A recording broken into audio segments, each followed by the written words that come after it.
on the next set of slides real fast. For those that have not renamed yourselves in Zoom, it's fairly easy to do. On a computer, go ahead and just find the participant list, usually at the bottom of the screen, and then a little bit busy up here, but if you find yourself on the participant list and hit the More button, you can rename it and just type in your region number, your club code, and your name.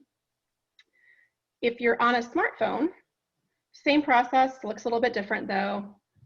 Participants list is at the bottom, find yourself, click on yourself, hit rename, and then type in your region number, your club code, and your name. And if you're not affiliated or attached and you're not sure what region to select, go ahead and select any region. We want to make sure everybody participates in the breakout tonight. So if you're not attached to a club that's assigned to a region, go ahead and select any of the 4 regions.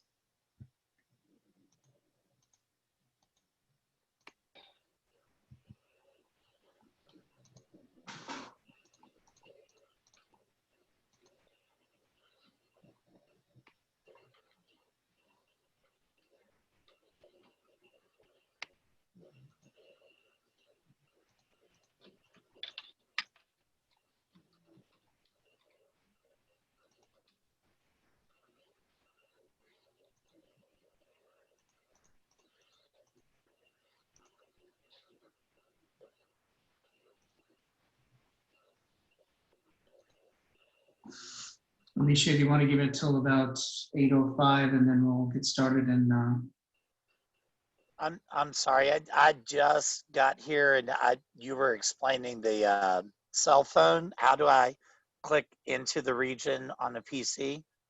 Yep, no problem. We'll go over it a couple more times. Okay, sorry about that. No, that's okay. You know, we're all giving grace with our virtual Zoom meeting process here. So the instructions for computer on your screen, you should be able to select the participant list at the bottom of your screen. It will pop up, find yourself on that list, hover over your name, you'll see a More button. You'll click on the More button and you can hit rename and type it in. So hopefully that helps, Derek. If not, let us know. I know it's confusing.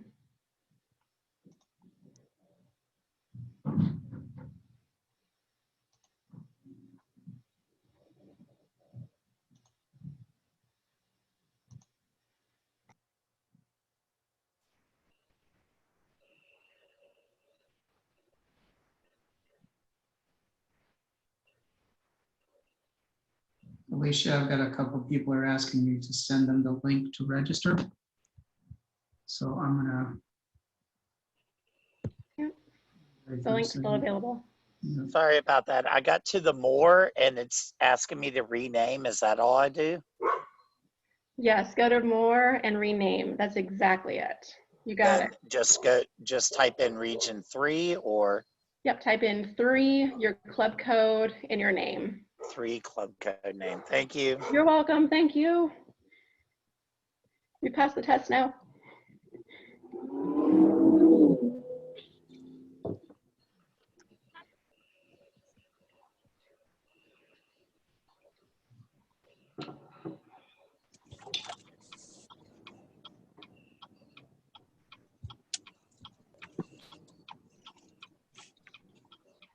So if you're just joining us, we are going to take care of a couple of quick housekeeping items to make it easier to get into our breakout sessions. We would like you to rename yourself in Zoom. So if you haven't done that before, I'll walk you through how to do that either on your computer or on your mobile device. But we'd like you to rename yourself so it shows up on Zoom with your region number first, followed by your club code, and then followed by your name. So if you need your club code, I have a cheat sheet on the screen. And if you are on a PC, the instructions are on the screen right now. I know it's a little bit busy, but what you'll want to do is find the participant list at the bottom, click on that. Once the participant list is popped up, you can find yourself, hover over your name until you see the word More pop up with an arrow, and click on the More button. Then select rename. And once you've selected rename, you'll be able to type in your region number, your club code, and your name. And if you are unattached, you can go ahead and select any one of our 4 regions, and you can join one of those breakout sessions. So you can self-select. And then if you are on a smartphone, oops, you can do a similar process by finding the participant list at the bottom of the app and clicking on your name on the participant list, hitting the word rename, and then you can type in, again, your region number, your club code, and your name. And if you can't figure out how to do it, no worries. We will help you through that process, and we can assign you to the breakout room as we get closer to our breakouts, but just trying to do a little bit of housekeeping here as we get started.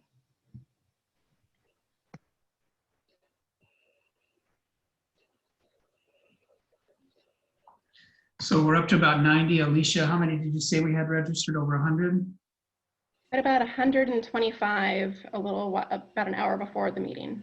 Okay, well, let's give it 2 more minutes and then we'll go ahead and get started, and then you can repeat the instructions after we do some introductions. Is that okay? Perfect.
Alicia, I'll go ahead and start with some introductions. If you'd like to repeat the instructions one more time, I'll do some introductions and then we'll turn it over to you to get the process started, okay?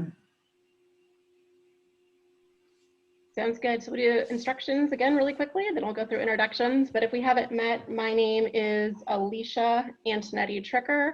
I am the Region 4 non-coach rep, and I'm with Noblesville, and been helping the board with some technical aspects of the House of Delegates, including how to run tonight's virtual meeting. So appreciate everybody's flexibility, and we're going to ask you to do a couple of different things to help make this a little bit easier to get to our breakout sessions. So one of those first items that we would like you to do is help us get into those breakouts later by renaming yourself. And to do that, we're going to ask that you rename yourself on Zoom by first entering your region number, followed by your club code, followed by your name. So if you need your club code associated with each region, it is on the screen right now. If you are on a PC, to change your name, what you will want to do is select the participant list at the bottom, so the participant list pops up for you. Select yourself from the participant list, and what you will do is hover over your name, find the More button once you've clicked on your name.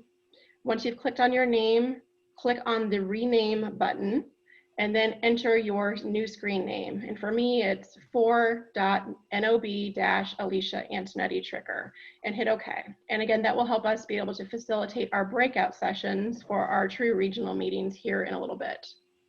If you're on a smartphone, similar process, but that participant list is on the bottom of your phone. So go ahead and find your participant list, select that, find your name, click on your name, and it will pull a pop-up box up where you can then select rename. And again, you can type in your region number, your club code, and your name. Again, if you are unattached, go ahead and pick any one of our 4 regions. You will be able to join and self-select into one of those regional meetings. And again, don't worry if you're having some problems figuring this out. We will help you again before we get into the breakouts. I can also assign you to. So just bear with us, and we're going to give each other grace as we go through this process tonight. So I think that's it. Tony, back to you. Thank you, Alicia. On behalf of Indiana Swimming Board and staff, I want to thank you for being here tonight. We're venturing into our first ever virtual House of Delegates meeting, and tonight's meeting is multi-purposed. Obviously, we want to give you a good overview of what that first virtual meeting, House of Delegates meeting will be like. and the registration processes and all the associated meetings that we will have with them.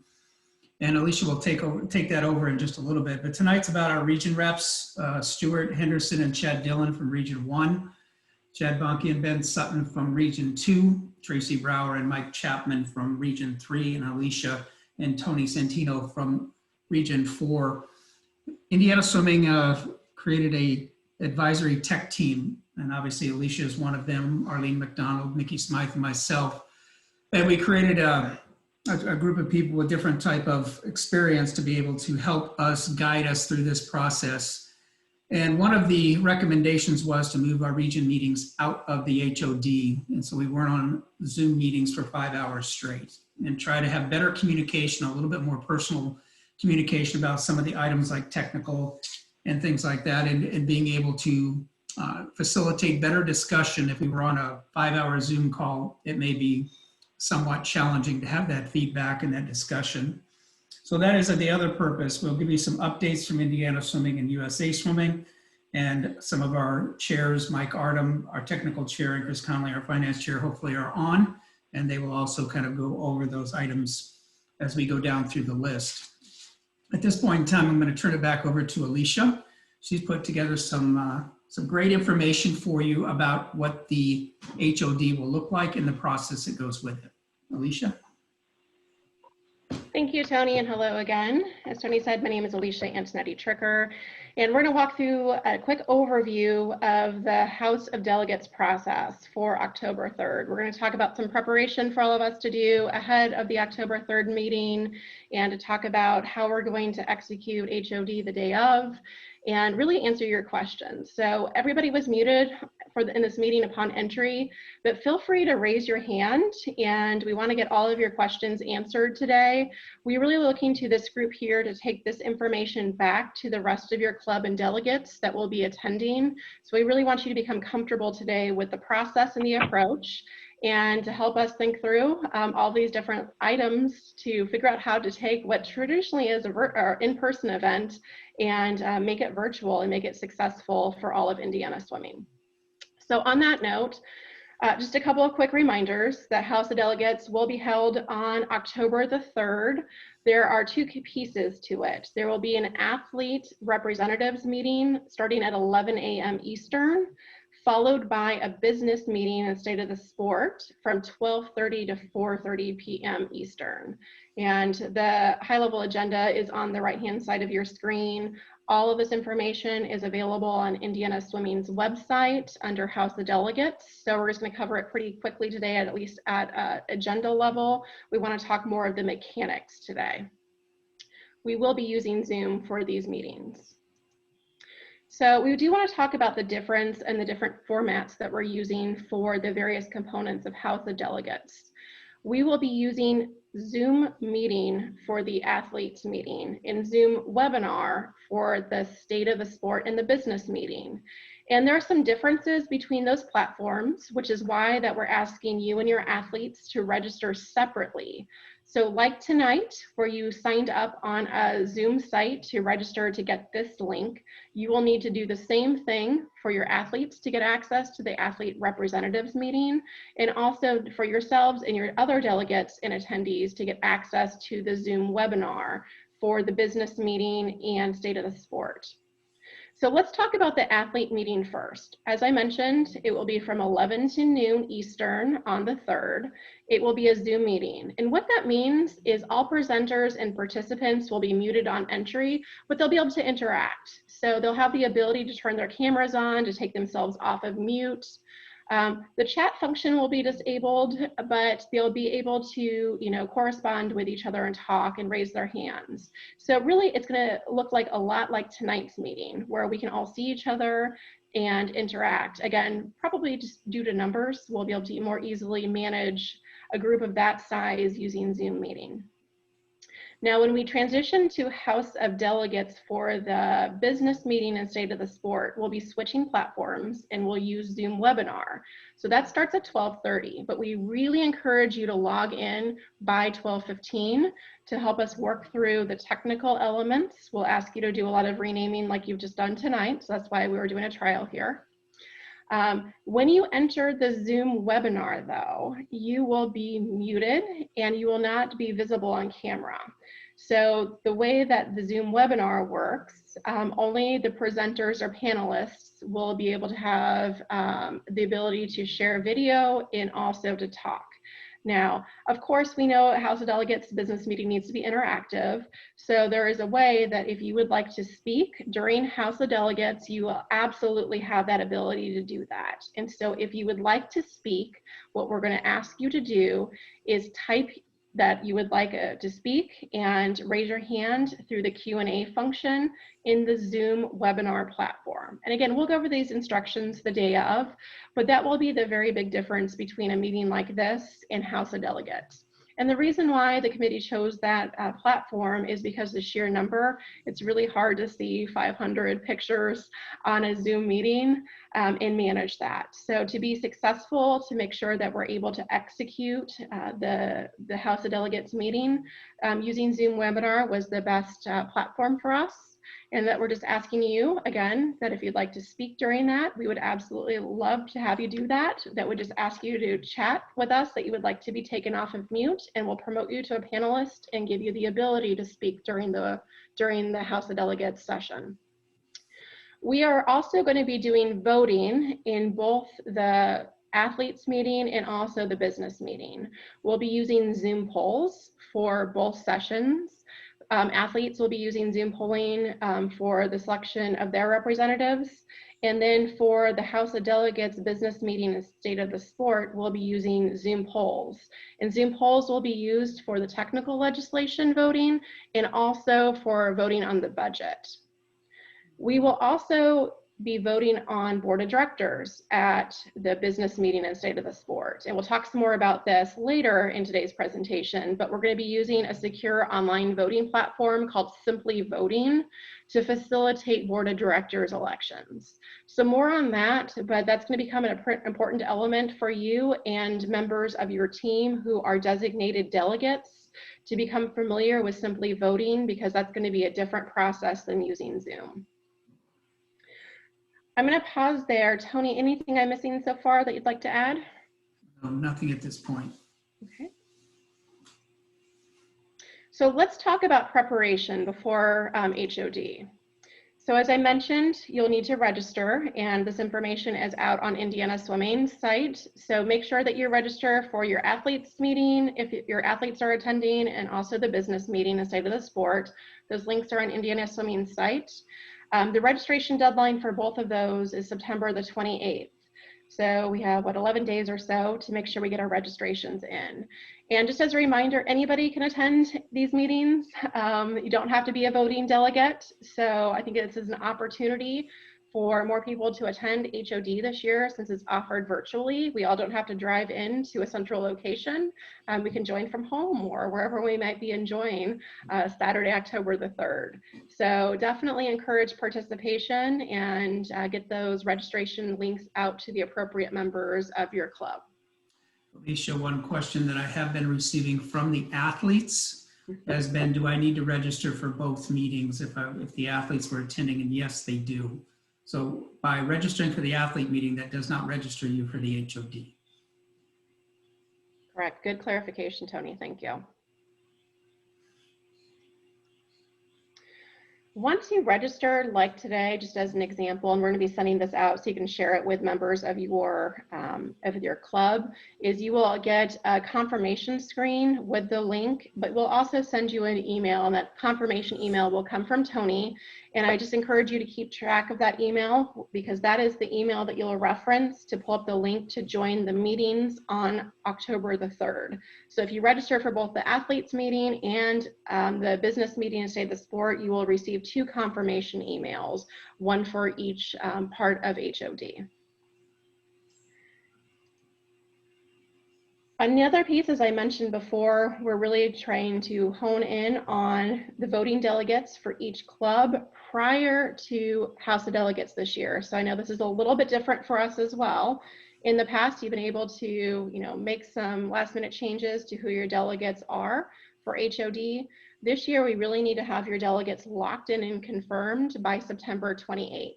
So club leaders received a form stack site and link, and we're asking our club leaders to fill out this form no later than September 28th with your confirmed voting delegates. Those that are filled out and sent in by September 28th will be set up to vote for the Board of Director elections. And that's why we really need those to be sent in no later than September the 28th, so we could set up voting credentials on the Simply Voting platform, which we're using again for Board of Director elections. Questions so far? Or Tony, anything else I might have missed? No, go ahead. Okay. So that is really the process beforehand, making sure you've registered and also making sure that your club has submitted delegate information. So let's talk about during HOD. The biggest piece that we wanted to talk about tonight for HOD was receiving your credentials to vote for Board of Directors elections. Since we can take candidate nominations during HOD, we will be sending out the link to vote for Simply Voting between 2:30 and 3:00 p.m. Eastern on October the 3rd. So we're asking everybody to make sure that the email addresses that are submitted with the delegate information in the form stack are valid email addresses. We will be testing those. In fact, Emily will do a test email for us to everybody on October the 1st, and our regional reps will help us do some follow-ups to make sure that everybody received their test email from Emily. But on the day of elections, you will receive, if you're a voting member or a delegate, an email between 2:30 and 3:00, because that's going to be timed, to start voting. And voting will be open between 3:00 and 4:00 p.m. Eastern, and will only be open for that hour. It's preset, it's pre-configured. We cannot change it once it's locked in. And we have timed House of Delegates that will either finish just on time to allow that to happen, or if we finish early, then we will not start the voting until 3 to 4 p.m. Okay, so that is a predetermined time. We're asking everybody to make sure you have access to that email account that was submitted for you for your voting delegation ahead of time. So if you're unsure what email address was submitted or will be submitted, make sure you're working with your club leaders on that. And again, the voting delegates will get more information ahead of the October 3rd meeting. But we know this is going to be a trickier part of the process, and so we want everybody to be comfortable with it. So I'm going to pause there. Feel free to take yourselves off of mute if you have questions.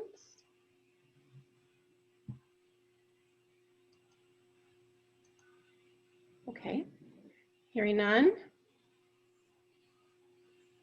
Also wanted to talk about just attendance at HOD. So we will be tracking attendance using Zoom. Zoom does log who's logged in and how long you've been logged in for. And so we will be pulling the attendance reports afterwards. So just like normal HOD, you'll be expected to have at least one representative attend the entire business and state of the sport meetings, which is that 12:30 to 4:30 timeframe, or until adjourned. So if we wrap up early, that's great, but you are required to stay on for that entire time. And we will be verifying attendance afterwards. Now, I know there could be technical issues. We'll talk about that here in a minute, what to do if that happens. But we will be monitoring that, and we'll be validating attendance like we would normally do if we were live in person, or you have to come physically sign out before you can leave. So on that note, it's going to be really important that you use and sign in with your provided registration link so that your attendance is recorded. So make sure that if you've registered, you're logging in with your registration link that was sent to your email account. Don't share it with other people in your club or in other clubs, because that's tied to you in your email, and that's how we can kind of keep track of all of this from a webinar perspective. The other thing is, it's going to be highly important that you're logged into Zoom using a web-enabled device. So either a computer, a tablet, or a smartphone. Calling in on a phone and just doing audio only is really hard to track, and you're not going to be able to participate in the polls. So we would need to make sure everybody that is going to be a voting delegate has access to a web-enabled device where you can log into the Zoom meeting and not audio only. So From a club leader perspective, let's make sure that you work with your delegates to make sure that they're going to have access to a computer, tablet, or smartphone the day of and can log in through the application itself.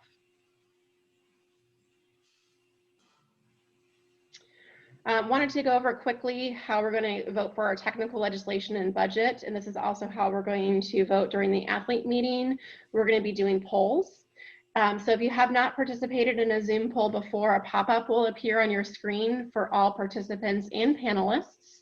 And like the pop-up that's just asking your favorite color on the right-hand side, you'll be able to select, yay or nay for the technical legislation that's up for vote or the budget. And we will give 2 minutes for you to cast your vote on that poll before that poll is closed and the results are shared. Only approved voting delegates may respond to the polls. So this is a little bit of an honor system thing, everyone. We can't limit necessarily who's responding to polls, although we can audit it on the back end of who has responded, not necessarily what. So we need to make sure that everybody knows that if you're a voting delegate, you can respond to the polls. If not, just participating in HOD like you normally would be the expectation. Okay. And let's talk about Simply Voting. So I've mentioned it a few times. Simply Voting is an online voting platform, very easy to use. You will get a link to your Simply Voting credentials. It's tied to you and your email, and that link will take you to ballot. And this is a sample ballot. I clicked on the email that we set up, and the right-hand side of the screen is a screenshot of what pops up. So this is just an example, but this would be the board of directors election for general chair, and you would just select the candidate. You may vote for one, and you hit continue. And really easy user interface, easy to use. Couple clicks and submit, and your ballot will be recorded, and you'll get a recorded confirmation that your ballot has been submitted. And this is a way that we can keep it secure and anonymous for the entire board of directors election. Okay. Now, if you have technical difficulties at all, Arlene is going to serve as our technical support team, who will be supported by the rest of the staff. But Arlene is going to be our single point of contact. Thank you, Arlene. We really appreciate that. And so if you have problems connecting, if you can't find your ballot, we ask that you reach out to Arlene. Her cell phone number is on the screen, her email address is on the screen. Again, we'll cover all of this during HOD, but Arlene is going to be that single point of contact for technical resolution matters the day of HOD. And there's her information again, okay? So just a couple of wrap-up items as we prepare for HOD and execute. I think there are just a few steps here that are going to be critical for all of us, that ahead of time that we confirm we have access to a web-enabled device and that we don't just join the Zoom meeting from calling in. You won't get the full experience. Also confirm that your audio is working, and that if you're a voting delegate, you have access to your email account. And above all, we ask that you please bring your patience and understanding as we navigate this virtual world. We know it's very different for all of us, and so we're going to give each other grace and understanding throughout this whole process. So House of Delegates might be a little bit slower than we normally would move if we're in person, but that's because we want to give people the opportunity to speak on the floor virtually, which takes a little bit of a different type of process to navigate virtually than when we were in person. So on that note, I'm going to open it up for any questions we have about the process related to House of Delegates. Alicia, this is Tony, and I apologize if you said this and I missed it, but even our polls will be, only the results will be shared, not who voted, or even the Zoom polls as well. Correct. You will only see the results. You will not see who voted for what. Thank you.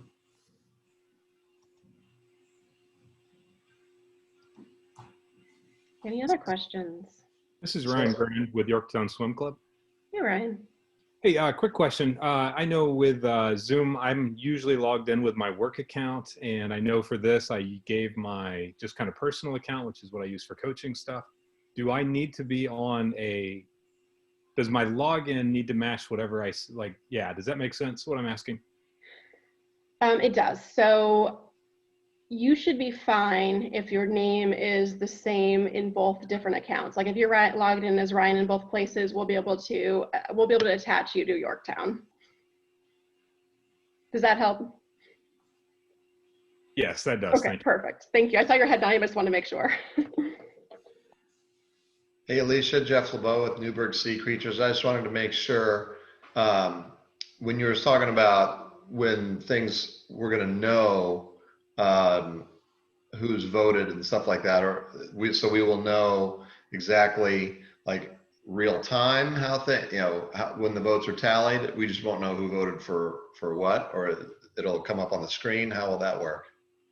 Yeah, so a Zoom poll, in fact, I don't know if I can do one right here. Let me try it. Let me try to do one on demand here if you've never done before. It's spinning on me for a second. I could try to add one for us here. But what's going to happen, it's going to pop up and it's going to allow you to cast your vote, and it records it. It's not letting me do it. Sorry, guys. That's okay, but you said you were going to give about 2 minutes for everyone to vote. Yes, we'll give 2 minutes for everybody to vote, and I can try to do one here while someone else is speaking, and we can come back to it. But yes, we will give about 2 minutes for it to vote, and what will happen is it will pop up on your screen, and we'll try to do one here before we log off tonight. And after the votes are cast, then 2 minutes have gone, we'll hit the button that says show results. And then everybody will see the results of the poll at the same time on the screen. So Okay. if motion passes, we'll see it. If it doesn't pass, we'll see it, and we'll be able to deal with the technical legislation and the budget in real time. Okay, probably even faster than normal. Yeah, without cards holding up, a little bit easier than counting. So yes, for sure. All right, thank you. Thank you, good question.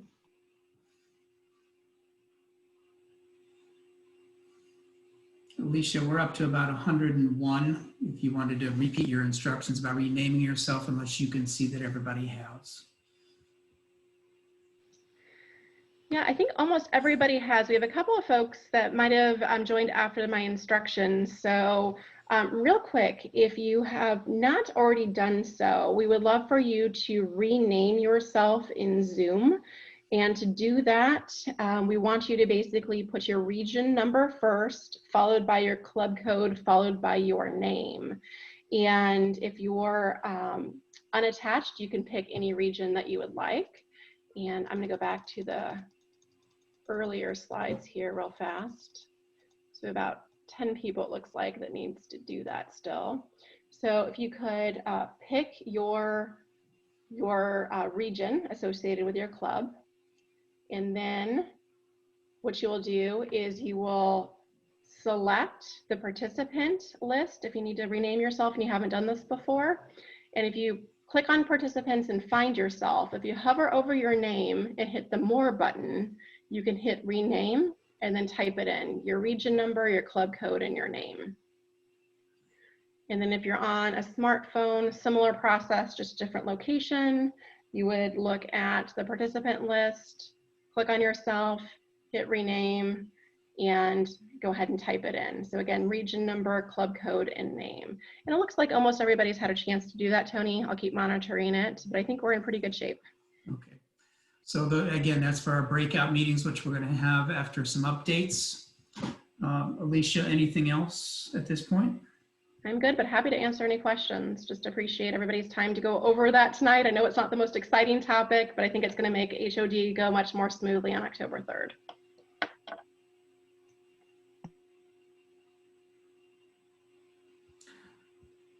Okay, Alicia, if it's okay, we're going to move on to our next topic. And that is going to be updates of an update on our technical proposals. And our technical chair, Mike Ardham, will kind of give an overview on that. Good evening, Tony and everyone. Yes, the technical legislation that has been presented so far consists of 3 items. These items have been posted on the Indiana Swimming website, and you're free to take a look at these, and feel free to reach out at any time if you have any questions or concerns. But I encourage everyone to take a look at those ahead of the House of Delegates. All right. The first item of legislation that has been proposed came from our performance committee, PP1. All right. And this proposal consists of a club COVID relief athlete surcharge that would be applied at each of the meets from now until, I believe we initially said that we would review it before or just after the championship season in the spring, but it would potentially it would run all the way up until the end of 2021. All right. And if you look at that, this would take immediate effect. And you can see the meet fees that have been proposed are in addition to the fees that are already being charged. A club would have the option to increase fees by $20 for a 3-day meet, $15 for a 2-day meet, or $7 for a dual or a 1-day meet. All right, and that shows what each of the clubs would, what they would, what the income that they would generate, and what would go back to the club support program and the athlete surcharge, which would go back to Indiana Swimming. All right. Joe Keller was very instrumental in getting this pushed and developed, and I think that if he has an opportunity, he may want to add something to this. If Joe would take over, or if anybody has any questions.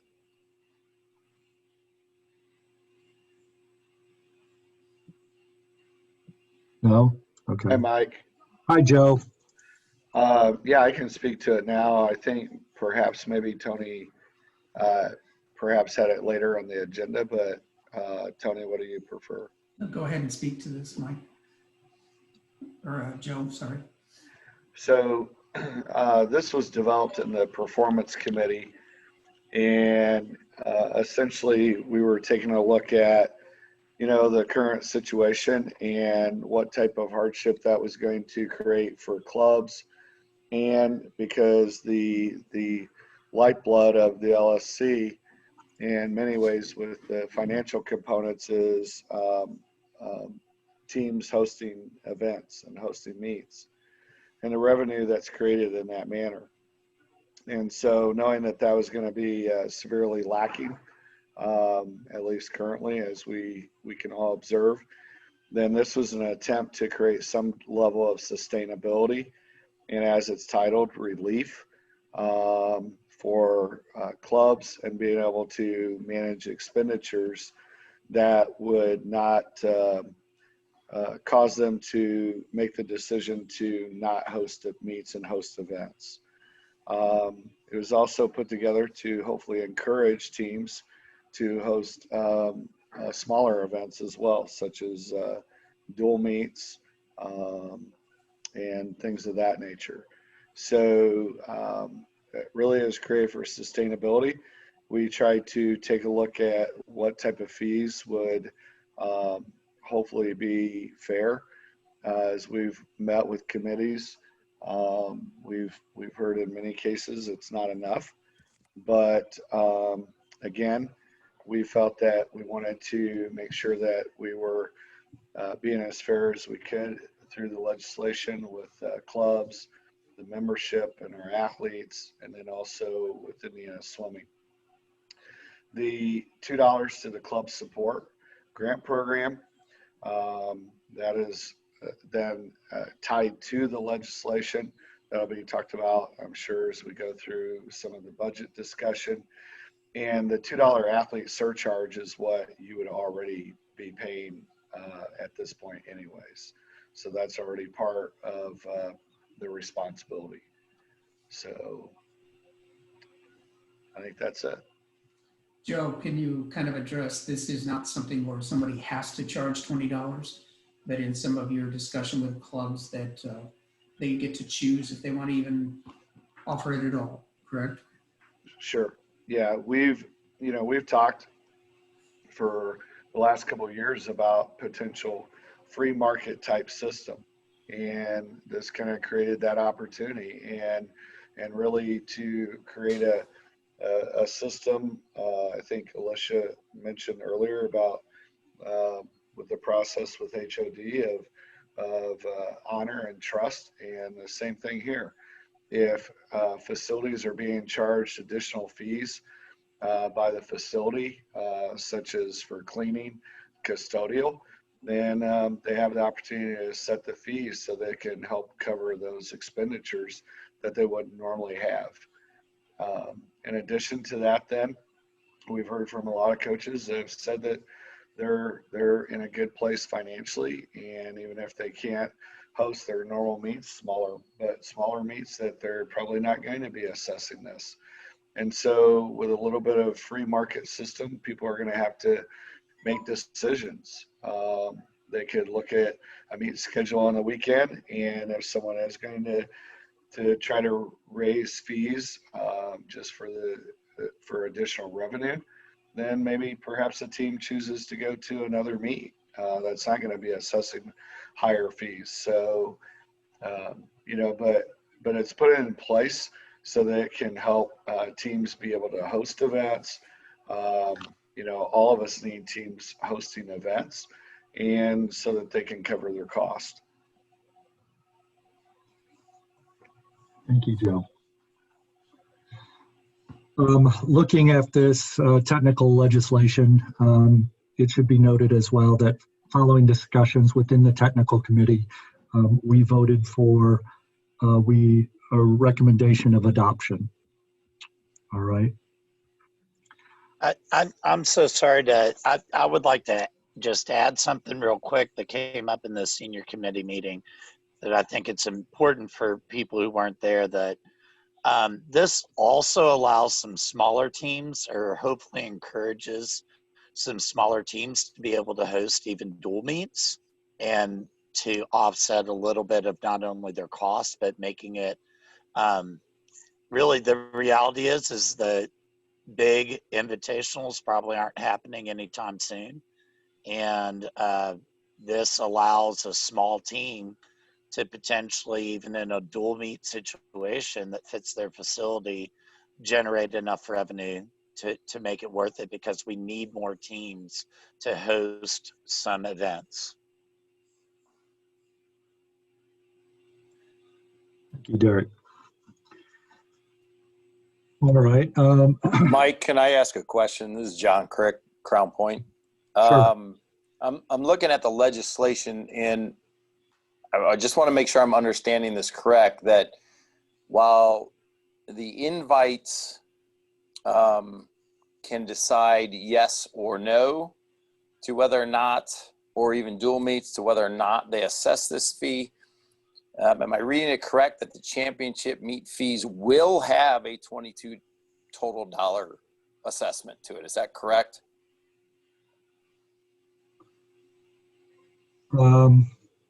I believe the legislation stated that it was, Joe, correct me if I'm wrong, but it was supposed to be up to for all the meets, including the championship meets. But I think with the championship meets, it's already been indicated that some of our fees will be going up.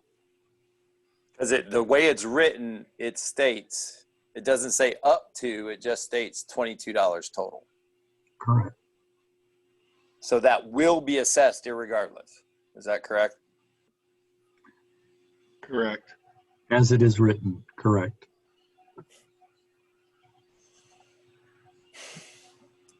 Okay, thank you.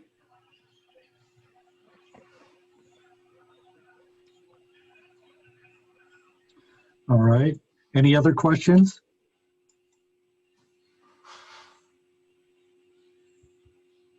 All right. Moving on to our second item of legislation, CAG 2.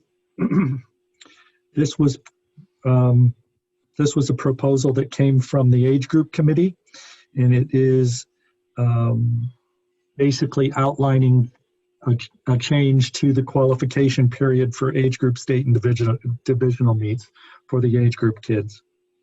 All right. They basically want to change the qualifying period for the 2021 short course season to begin January of 2019 rather than what we normally have is September of 19. So this is, as well was related to the COVID-19 situation that we're involved with. Following discussions, this was also recommended for adoption. All right.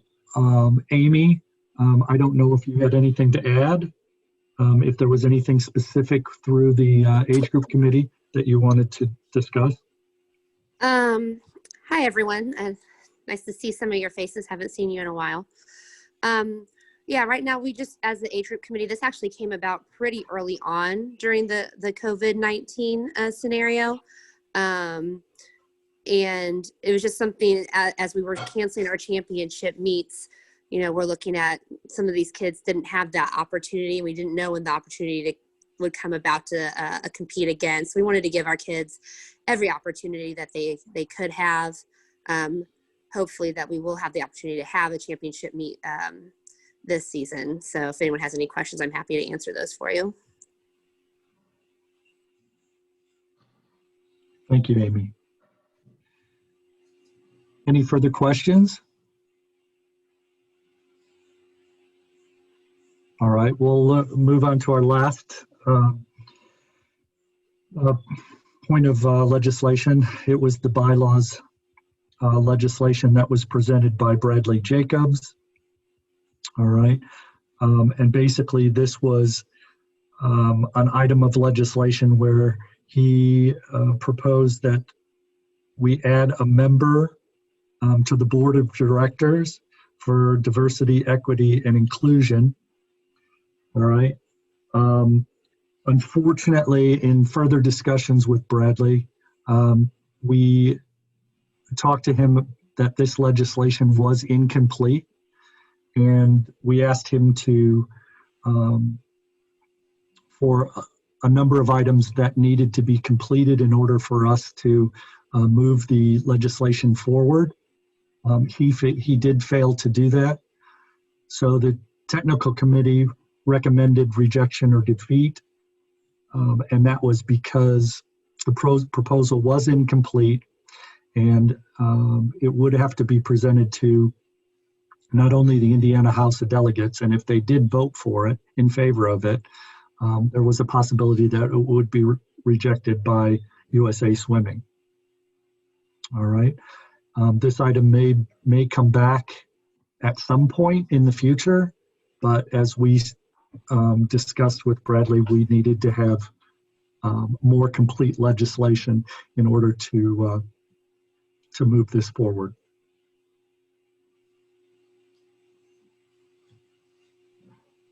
Any questions on this legislation? Yeah, Mike, it's John Crick again. Is the board looking at possibly moving forward as the proposer of something like this to get it to a point where this could be included before the House of Delegates? Because I do think it's a good idea from Bradley. And I do think that Indiana Swimming should look at trying to get this approved as soon as possible. And I just didn't know if the board felt they could help and guide him to getting this to where this is something that could be included by that time. Well, We have reached out to Bradley, and I worked with Mickey, Tony, and Tom to make sure that we could talk to him, and we outlined what we needed in order to move this legislation forward. And we didn't receive a response. So this legislation as it stands can't move forward. That doesn't mean that we can't revisit this at a future date, which I think we probably will. But unfortunately, this proposal as it is written, we were unable to turn around and move it forward. Okay. Does that answer your question? Yeah, it does. I mean, I think Bradley has a very good idea. I mean, I wouldn't mind knowing what the things that the board needed. If that's something that we can discuss outside of this to help him move this forward, Right. even if it has to come to a floor vote, I wouldn't mind collaborating with him to take this to a vote of the floor with necessary changes that the board of directors needs for it to not get rejected by USA Swimming. Right. Keep in mind this, because it is a board position, all right, obviously there's a lot of things that are attached to that, such as committees, you know, when you're going to hold the election, who is going to be able to be a participant in that election, et cetera, et cetera. So there are a number of factors that we presented to him that he needed to answer in order to move it forward, but unfortunately he did not fulfill that. No, I understand that, but like I said, you know, if I wouldn't mind helping him with that if I knew what those details were that the board needed. So if that's something, you know, in the next couple of days I could find out, I'd be more than willing to help him Mike, this is get Tony. something to the floor. Mike, this is Tony. Yes, Tony. I think the committee would prefer referring this back to our own DEI committee for a presentation or a proposal, and not back to Bradley. I think we all felt it would have much more impact and much more what we consider completeness if it was referred back to our own committee chair to make the proposal. So if that was going to happen, that would be something that I've already talked to Paul Stockett about, but again, it would have to pass on the floor at 90%, I believe. But my point being is we would prefer it go that route through our own DEI chair instead of back to the proposer of this original legislation. Mike, is that accurate? That was one of the things that was discussed. Obviously, Bradley is in good standing, so you know, that's why this legislation could stand. But you know, that was one of the other things that the technical committee did discuss, was the fact that it would be something that we would like to come within our LSC and, you know, move that legislation forward when the time was right. And unfortunately, it wasn't this particular proposal. It was incomplete and we could not move forward with it.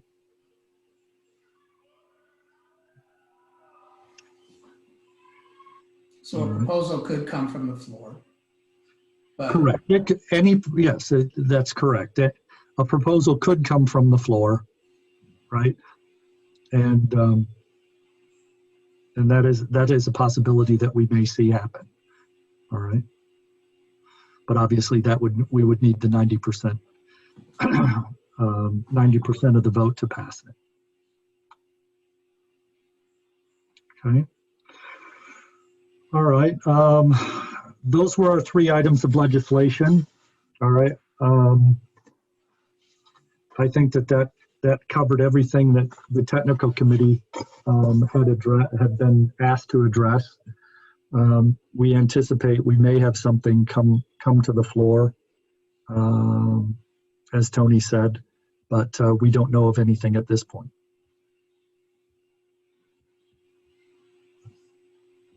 any more questions for Mike? Okay, if not, we'd like to move on to the budget. And if Chris Conley, our finance chair, is on, I'd like him to give us a brief overview of the budget. I'm here, Tony. All right, I'll try to share the screen.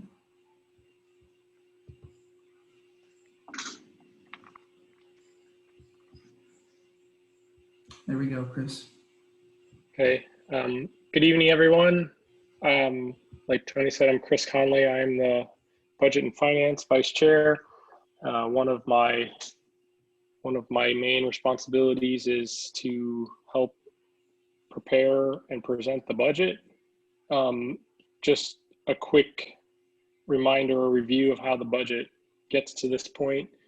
It starts with a budget committee, which is made up of board members, athlete and non-athlete. We put together a budget, we present it to the board at large, and then our board as a group either passes or we have to pass the budget that you see. So I just wanted to put that background out there to let you know that there's been a lot of eyes on this, a lot of discussion around this. And I particularly say that this year because this has been probably one of the most challenging years to budget for. This is only the third one that I've been a part of, but my guess is that this is probably one of the toughest ones we've had to deal with in many years.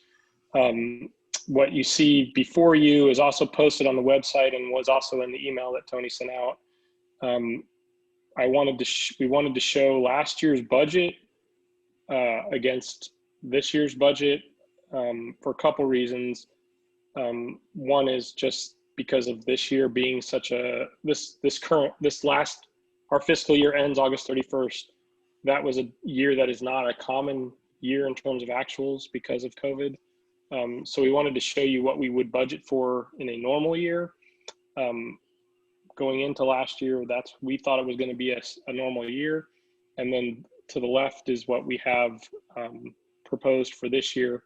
And if you look at it, you'll see that we have a much smaller budget proposed than we did in last year, and much smaller than we'd like. And so what I was going to do is walk through the highlights, and then I will open it for questions or discussion. So if we can, Tony, if you can scroll back up, and we'll just go down the list. So the top, I think Joe mentioned this, but revenue-wise, our C has two main sources of revenue: what's on here called meet sanctioning, which is basically sanction fees, surcharges, and then the percentage of splash fees that we get for clubs that host within our LSC. That's one of our biggest revenue sources. And then the second biggest revenue source is from athlete and non-athlete registrations. Those are two things that are obviously highly dependent upon our club's health and ability to host meets, as was described earlier. And COVID has really had a huge impact on that. I don't need to tell this group that, but that impact it has on your clubs trickles back to our LSC. And so you can see last year, in a normal year, we expected to have around $375,000 in meet sanctioning fees. And we have I think we've taken a conservative estimate, but actually I worry about it each month that goes on. So that number's about 55% of what it was last year, 205,000. The assumption there is there won't be a lot of meets, if any, held in the fall months here between now and December 31st. If there are meets, they're going to be, as was mentioned earlier, they're going to be inter squads or dual meets. We're probably not going to see the large invitationals that we typically see. I don't know if this will get discussed later, but we know that the natatorium is not going to be available to host meets for about 3 months, from end of November to beginning of February. So, and there's a lot of large invitationals hosted there. So our revenue source of meet sanctioning is really hit hard here. And, that number, even the 205,000, I've told the board and we talked about as a committee, even that is probably optimistic. We're really hoping that as the new year comes around, that we will find that we will be able to have larger meets, maybe not as large as we normally would have, but maybe larger than a dual meet or an inter-squad. The second line item is down about 20%, and that little over 20%, 25%. And that is sort of following in line with what USA Swimming is predicting membership to be down due to COVID, primarily due to COVID. So COVID in two respects. One is obviously people maybe not wanting to be a part of swimming for fear of COVID, and maybe the clubs having restrictions on how many, access to a pool or their ability to use the pool and use it at the same level that they have in the past. So those are the two large numbers that affect our ability to provide programming, which you'll see how that impacts below. There are a couple of events that we had, that there's a few things down at the bottom of the revenue where we had it last year. We're not going to be able, we didn't have it. We didn't end up having it last year, and we're not going to be able to have it this year. So that part of the budget is not completely comparable because those aren't annual things, but you kind of hopefully get the picture on the revenue side. So we're down 250,000 in revenue over what we would see in a normal year. And now, Tony, if you can kind of scroll down to so that we see the expense section. So again, this is where these expenses to us, to a financial statement, translate into programming that we can offer to clubs and athletes and coaches and officials. Without that revenue available, we've had to make some difficult decisions where we're not going to be able to, maybe offer programming at the level we would like. So that has hit every line item on the budget. I'm going to just try to highlight some of the things. So the staff and operating expenses, those actually have been hit. We've tried to, make those adjustments as much as possible, but still recognizing we need that staff to keep some of the basic day-to-day operations going. Obviously, travel reimbursement has been is going to be lower than we would like it to be. A couple factors there. I think one factor might be just questionable whether there's going to be internationals, and if they are, if maybe they're going to be more regionalized, but also just we don't have the funds. You can see the Team Indiana contribution, our contribution. So when I say a contribution, we do charge, if you want to be part of Team Indiana, athletes do pay. That number's going to be down. We're not sure yet if we're going to be able to host mid-states. We're going to hope to host it maybe later in the year next year. But our contribution there will be down. There's a few other things that are down a little bit. I'm not going to go into the details on those. And then at the bottom, though, we will show you things that we won't be offering or investing in. Camps. We're not planning on hosting any camps. That's partially a money thing, and also because of COVID, we're just not sure if we're going to be able to do it, if we'll be able to get groups of kids together. Coaches programs, there will be coaches programs. We just won't contribute any money. We do get a grant from USA Swimming for hosting coaches programs. So the decision, this budget reflects that's the reason for the coaches programs net, that we will only invest what USA Swimming provides. We will not be participating in Golden Goggles, and the USA Swimming Convention is virtual this year, so there's no cost there. So we still will have a contingent attending, but there just won't be a cost. So the goal here was to try to budget a balanced budget, and the reason for that, the main reason for that, is because we still have a lot of uncertainties on the top line, the revenue side, and so we wanted to at least go in with a plan that says we're going to try to not spend more than we take in this year. And if we end up not getting the revenue, then we can still try to do these things, but we may have to dip into reserves to cover that. So that was the philosophy. And like I said, it's not, it's not the enjoyable way to present this, but it's the reality of the environment that we live in. I know the clubs are feeling it. I know any of you that have jobs outside of your club, you're probably feeling it in those businesses. Hopefully by this time next year, things are looking better and the next budget will be back to something closer to what's on the right. So that is what we have. I guess at this point, Tony, we can open it back up for any questions or comments. Remember, this will be voted on at the HOD, so tonight is not to vote on it, just to give you guys an overview. Gentle. So we would like to ask everybody on the call to mute their microphones unless they're speaking, please. Any questions for Chris?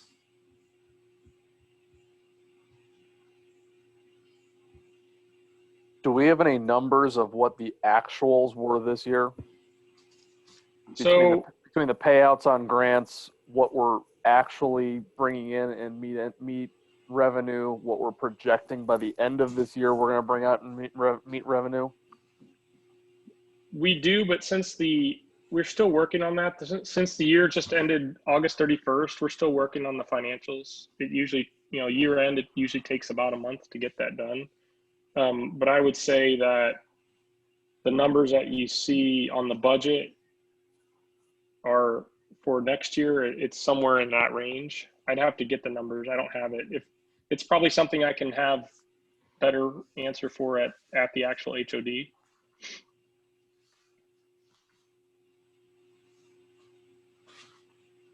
Any other questions for Chris? Okay, thanks, Chris. Sure thing. So next on the agenda, we're going to move through some updates pretty quickly because I know we still have a region meeting to go. First of all, I'd like to ask Tom Johnson to come on and speak a little bit to encouraging athlete participation at HOD. Tom, if you wouldn't mind.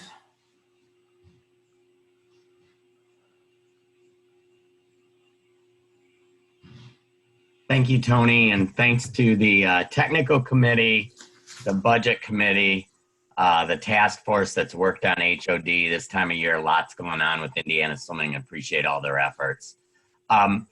We are required by law, the Ted Stevens Amateur Sporting Act, to have 20% of the voting members of our HOD be athlete members. So typically, we fall short of that number in pre-registrations, and we are able to appoint additional voting members, base athlete voting members, on the day of HOD, which is not ideal to begin with, but is the way technically or realistically what happens. There's programming going on. There's athletes who aren't registered for HOD, and we just appoint them and assign votes. That won't be possible this year. So we need clubs to make sure they have athletes register as a voting member. If each club had somebody, we'll hit the 20%,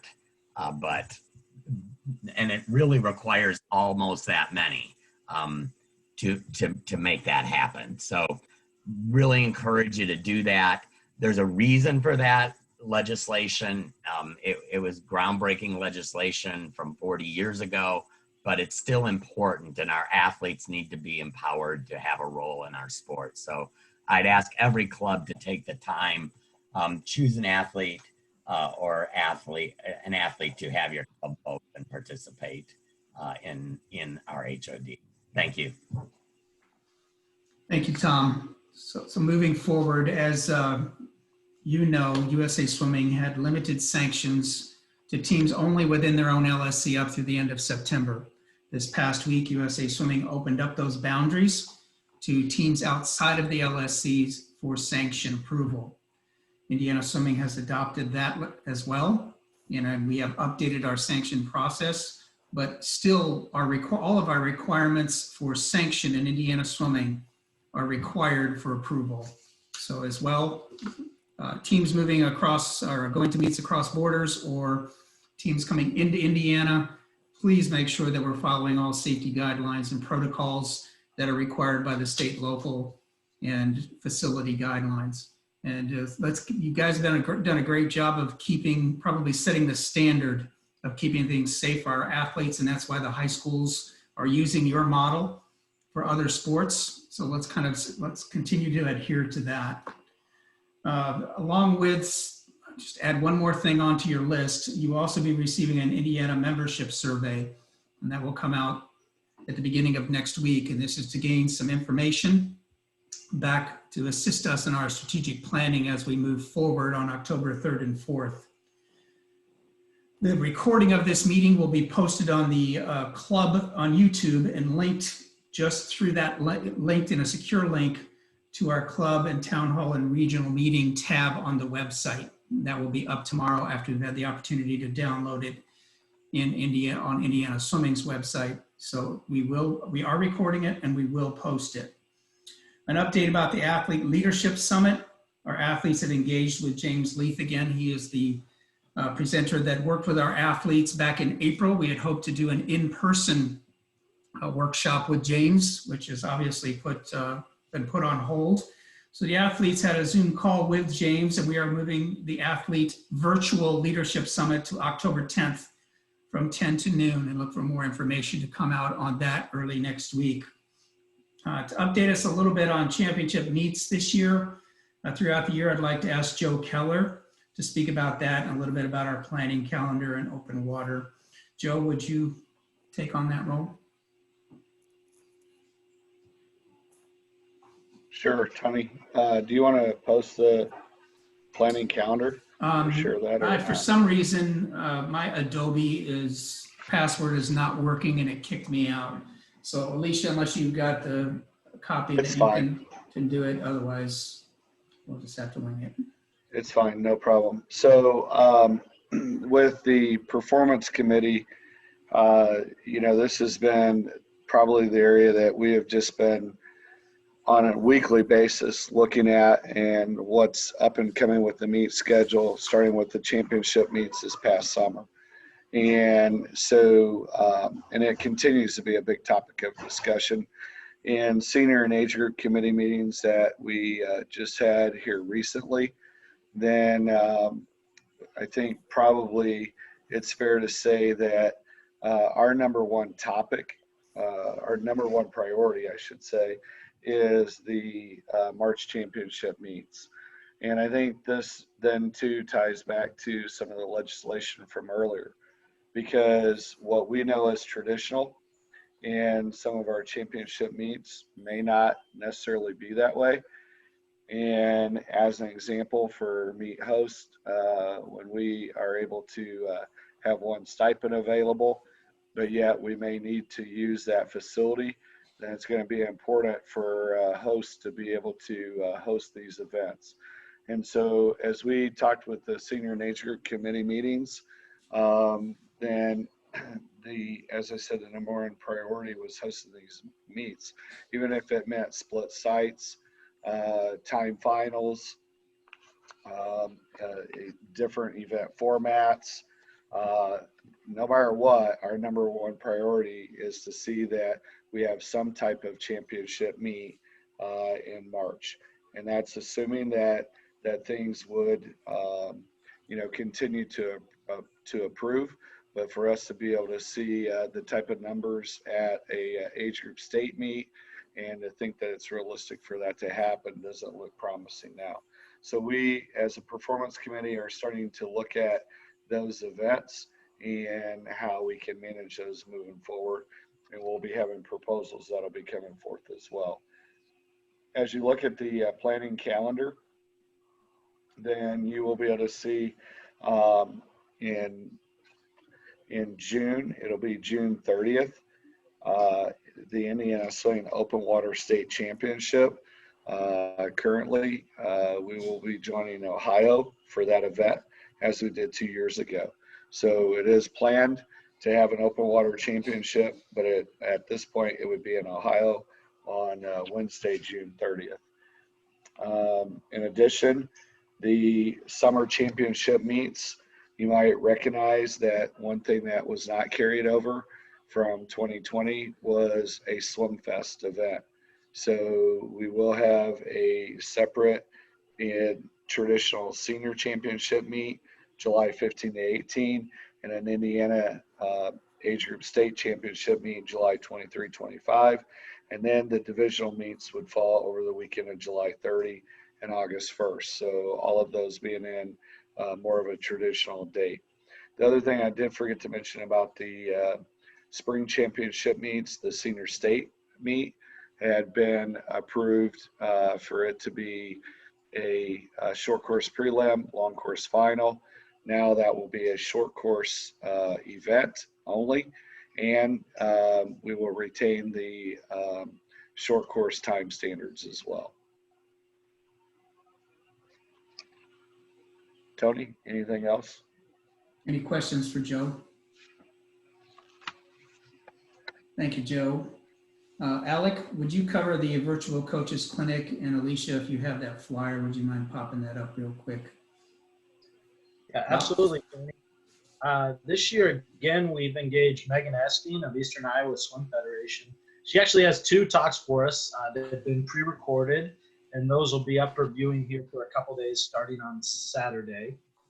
The 2 talks cover, one, how she was planning for this summer and how the plans changed due to the current situation. Covers a lot of things, pool restrictions, problems within the pool, how she managed to adjust her planning throughout the entire summer. And then the other one is, specifically, it's titled How to Coach in a one-room schoolhouse, and how she was handling practices for, 8 and unders all the way up to seniors in high school. Megan was the 2019 ASCA National Age Group Coach of the Year, but has extensive knowledge not only teaching at the youngest levels, but also coaching at the highest levels of senior level swimming. She was a great swimmer herself and former national team member, really engaging. The other exciting thing we have is a live chat with her via Zoom from 4:30 to 5 on Saturday. You must be registered for that. Megan is very outgoing. She's a great people person, wants to get to know all of you. So anything you want to learn, any questions, you'll get packets of her workouts, be able to go through that. And she wants your questions, wants to get to know all of you. I would encourage you to get to know her. She was also just elected an ASCA board member. So we've got a great presenter for you guys to learn from, and very exciting clinic. Thank you, Alec. Any questions for Alec on the clinic? Alicia, I'm going to turn it back over to you now, and we hopefully can move into the breakout rooms if you would take the lead. Yes, absolutely. Okay, so if you have not participated in a breakout room before, it is pretty easy. I'm going to move everybody to a breakout room here. And once you're in your breakout room, you are able to take yourself out back into the main session. Tony is going to hang out in the main session. I have 2 devices going, so I'm going to keep this one going here in the main session to help anybody that gets, not sure if you're in the right room, etc. But I am going to join the Region 4 meeting on my other device as well. So Tony Santino, if you don't mind getting us started, I'll be there in just a few minutes.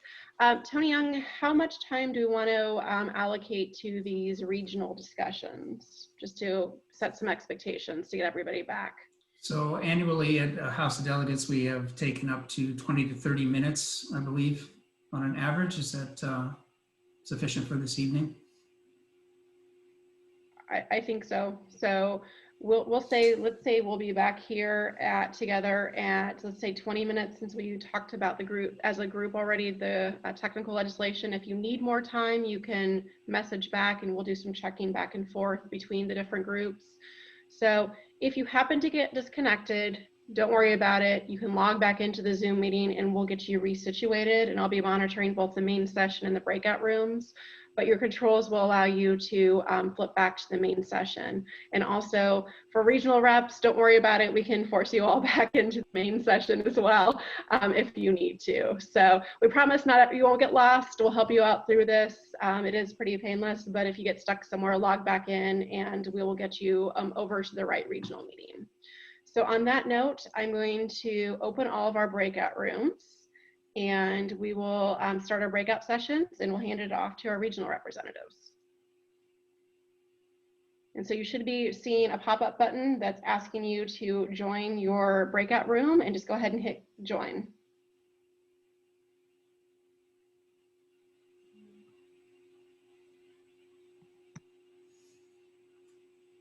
Alicia, I'll kind of hang out here, and if there's any issues, I may text you to come back if somebody has a technical issue, okay? Okay, and Tony, I have two screens, so I'm gonna join the regional rep on my other screen, so you'll still see me, but I'm gonna go off, I'm gonna go off camera, but I can hear you, okay? Thank you. You're welcome. Trisha Shepherd. Yes, I'm on a phone call. I'm driving, so I can't. Oh, okay. Sorry. No, don't apologize at all. Would you like to join a breakout room? I can listen to one. That's fine. Thank you. Okay, what region are you in, Trisha? 3. You're in 3? Okay, I'm gonna assign you to 3. I hope it connects appropriately. Yes. Okay, awesome. I'm gonna assign you to 3. Okay, sorry. Thank you. So hopefully Trisha just got her invite over there. Alicia, you can jump back and forth between meetings, right? Okay, perfect. Thank you. Tony, I'm before. If you need me anywhere else, just let me know. Okay, thank you, bud. Yep.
Hello, Jennifer. This is Tony Young. Are you connected to a meeting at all?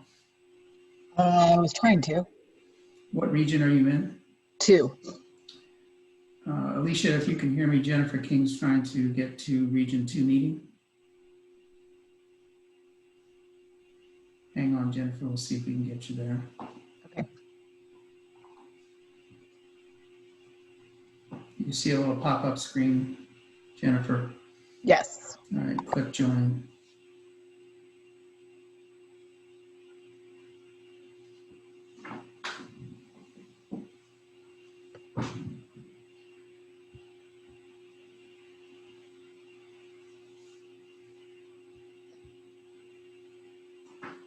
And Tony, I think I just got kicked out of my region. But I think you're fine there. Okay. For some reason, I can't minimize what I'm recording to get to the poll section of the taskbar.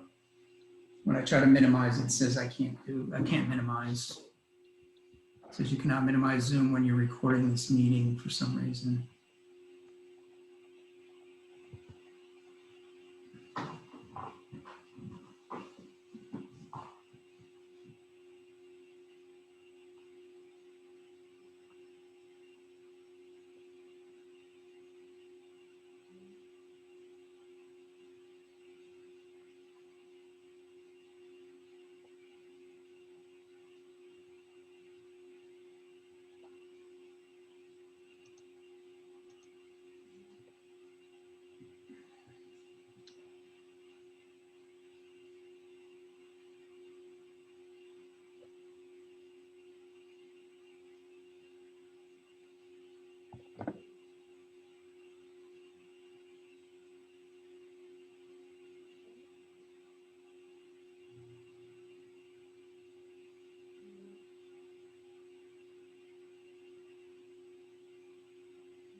Hey, Tony, can you hear me?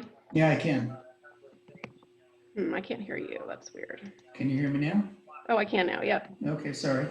No, that's okay. I think Region 4 is talking about technical legislation still, so I think it might be a while, but they can hit leave to come back to the main session if they're done. And then if all regions are back, we can just ask everybody else to adjourn. Okay. Okay.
Hi, Jenny. This is Tony. Hey, Tony, I got disconnected. I need to go back to my Okay, hang on a second. What region are you in, Jenny? 3. Okay, Alicia, if you can hear me, can you add Jenny DeRuza back to region 3? If you can hear me, thank you. Thank you.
So Tony, region 4 is back. Okay, looks like the only region back so far.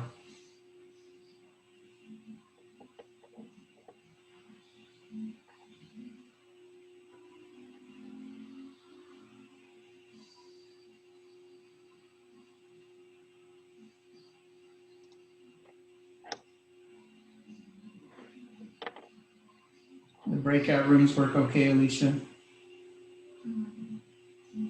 Yeah, Good. Tony did a great job facilitating. Awesome. And so Tony Young, I'm going to send a message to all of our breakout rooms. I think we said till 9:40. They have about 3 or 4 minutes left. So I want them to make sure they are getting wrapped up to be back on time. That's good, thank you.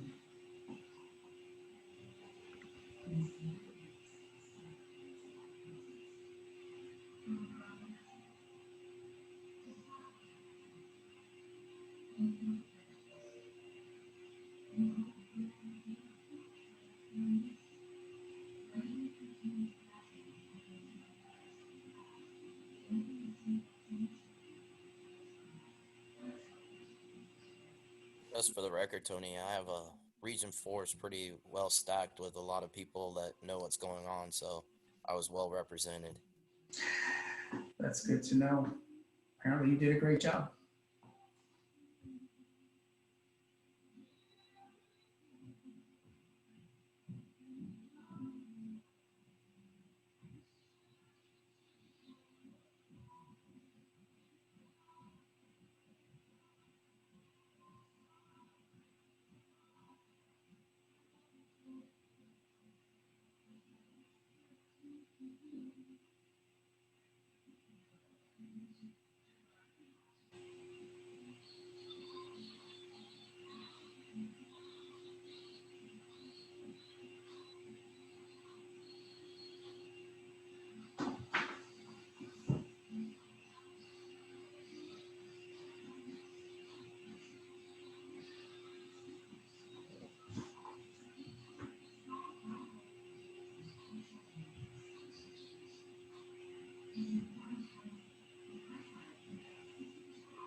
Looks like we have Region 3 coming back. Yes, sir. Awesome.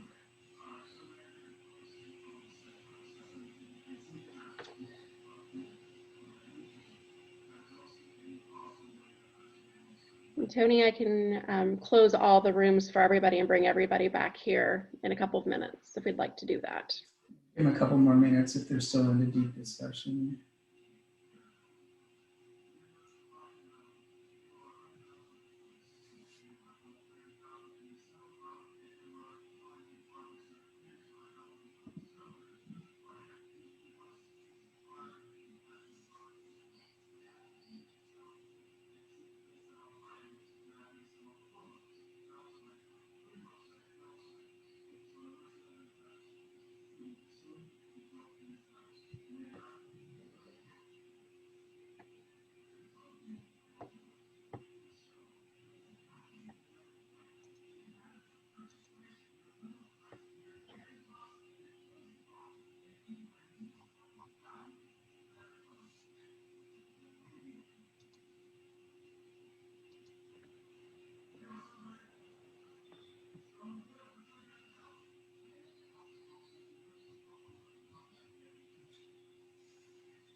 It's like Region 1 is back.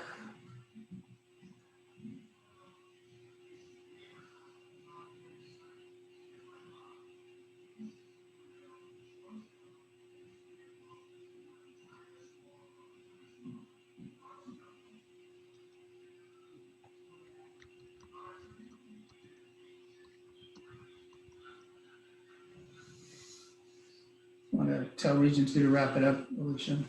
Yep.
It's like Region 2 is on their way back.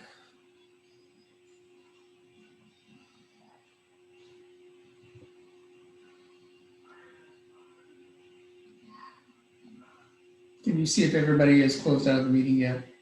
Yeah, I forced ended it. They'll be back in 23 seconds. Okay, thank you. Sorry, Region 2. Alicia slammed the door on you. I know, I feel terrible. It was actually a really good meeting, guys. I'm not gonna lie. I'm sorry, Ben. Do you want to go back to it? We had Kevin Millick in there. I mean, when we're talking about hosting meets, there's not a better guy to ask questions for. So. And now you're all back. Sorry, Region 2. All right. We're back. We're here. We can put you back in your breakout room when everybody at the end of this, if you'd like to continue. No, we're good. It was good. Okay, may I ask if region reps, are there any questions that need more information or any questions that we need to discuss as a group? I'm going to say as a region rep for my region, I want to figure out a way to continue to provide meets for the smaller teams. You know, I've spoke with a couple coaches on different teams that maybe they're a Y team and they, you know, say they have 70 Y swimmers and only 20 USA club swimming, swimmer. I think we can't forget about that and what we're doing right now. So that's one of the things I want to emphasize, that we make sure we figure out ways, through all this, that we're providing opportunities for them as well. Ben? Any other region reps? Do you have any other questions or things that you'd like to share real quick? Anybody else? In Region 3, we talked about some people were still having trouble getting into the high school, and some of the suggestions were, make sure you really have a plan and then reach out to your administrators. And if you have to take it to the school board, touch base with the school board attorney just to get that rolling, that you really had to do something like that to get back in. Thank you, Tracy. Anybody else? Anybody else want to share anything? Okay, that being said, I would like the region reps to stay on just a couple more minutes, but at this time, we'll go ahead and adjourn the meetings. Reminders, Alicia, as far as registrations for upcoming events? Just thank you everybody for your time tonight. We know this is a different year. Ask questions as you have them, but please work with your clubs to have your House of Delegate members registered for both the athletes meeting and also the business and state of the sports meeting by September 28th. And I'm sure we'll be sending you some more email reminders between now and then as well. So thank you. Thanks everybody for attending. Region reps, just stick around for a couple minutes. I'd appreciate it. Thanks. Good night, everybody. Thank you, Tony. Thank you, Alicia. Thank you. Thanks, Tony. Thank you, everybody.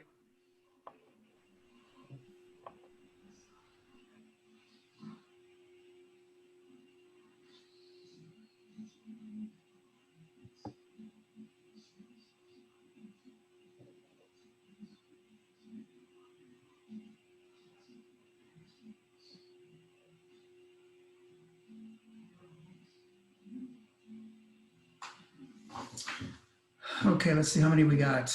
1, 2, 3, 4, 5, 6, 7, and Chapman is 8. Okay. Thoughts on the process as far as having a region meeting virtually? How did it go in your mind? I thought ours went really well. Good participation. Yep. Okay. Is there a way that, like Ben, I know that you spoke about the importance of having meets for smaller clubs. Was there any ideas that were thrown forth or suggestions? No, I brought that up because, to be honest with you, I mean, Fort Wayne swim team is a larger team, and we have been trying to figure out how we can create our own meet or create our own competition for our kids with other kids in person. Yeah. And I've on the phone today 2 different times, and then now through this region meeting, I've realized that there is a lot of teams out there that are not our size, or Y teams maybe, that have USA swimming clubs, and they have no opportunities right now. And we add all that up, that's a lot. And so I want to make sure that we're just not putting them behind. We got to figure out a way to make sure all of us are getting opportunities to compete. I receive an email like that almost daily. I guess it's really developing the partnerships and developing the relationships with teams in Fort Wayne. If you're a small club on the outside, and reaching out to another coach or coaches, region reps reaching out to smaller teams and saying, hey, we would provide a small 3-team invite if you're interested in coming. But we have to have the relationships built between the clubs. I think they feel intimidated by reaching out to a larger club and potentially asking for those, can we partner on a meet, or can we be part of your meet, whatever the case may be. And I think we have to break down those walls first and foremost. I didn't feel necessarily intimidating. It was like intimidating. It was, we have 200 USA club or USA swimming members. Mm-hmm.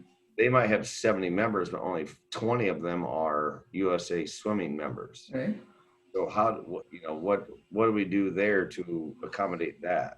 And it's just something I've not thought of before. So that's why I brought it. When I say intimidating, I think they're afraid to reach out to a coach from a larger club, thinking that you're not going to help us. Yeah. But if we ended up with let's say we almost mirror it as we move forward as what we consider the old conference meets, and maybe we hold regional conference meet, something for small clubs, whatever the case may be, or you reach out to teams in your region and say, are you struggling? I'm hosting this time trial. Are you interested in coming? Well, that's the problem. We don't have a pool that we can host that. That's not our home pool. Like that's the problem we're talking about is, even Fort Wayne swim team, we can't host a meet at our pool. Not yet, right? No, hopefully not yet. Yeah. So, as big of a club as we are, we don't have a facility to accommodate a meet. Right. So, that's what we were talking about. All right, I think it's a really good topic that we need to continue discussion in age group and senior committee meetings and beyond. Anybody else want to share anything? Hey, Tony, this wasn't brought up in our region meeting, but I know I'm facing it with my club. We're outdoors at Tui Pool right now. Water's not heated. Kids are freezing. We're trying to get in what we can. And I still... Tony's doing push-ups. Yeah, I'm not sure that we're gonna have a pool to practice in come after next Friday. And I know there's other clubs in my region that are in the same boat, and I know there's clubs in my region that have plentiful water. So it's going to be tough. I'm hoping to hear something this week on our situation, but I'm not sure what's going to happen. Well, we do have, I can share information from the Aquatic Alliance. I can share support from Indiana Swimming if people need to. But I think you're probably ahead of the game in supplying good safety action plan, right? So people know that you can do it safely, right? Yes, we've turned in a COVID plan. I reached out to Joe Keller, got his. Right. We're talking about, we provide swim lessons, lifeguarding, and all of this stuff. We're not trying to say, hey, we don't want our swimmers to lose the feel of the water. We're talking about morale, keeping them, so kids don't get depressed and making their life routine. I mean, those are the guidelines that we're going by, but it's sitting on someone's desk and it's not going forward. That's the hard part. The best success that has happened has come from the support of the parent groups, speaking up as a collective effort, whether it is to a school board member, if you have a relationship with somebody on a school board within your school system. And it is the parent groups that have had the most success as far as the relationships with somebody within the school system. The schools there is no one defined decision made for every school district. The school districts are, Newburgh's still not in their pool, but Fisher's is. So it is really the school districts themselves, but the parent groups and the boards of directors have started to take more of an active role in the communication process as well. And any supporters of swimmers swimming in the community, or let's say alumni that have some type of connection to anybody within the school system, is at least open an ear to hear. So that's where we're seeing the most traction at this point. Well, thank You're breaking up on me, bud. I can't hear you. I can't hear you. Can you guys hear him? Can't hear you, bud. Nope.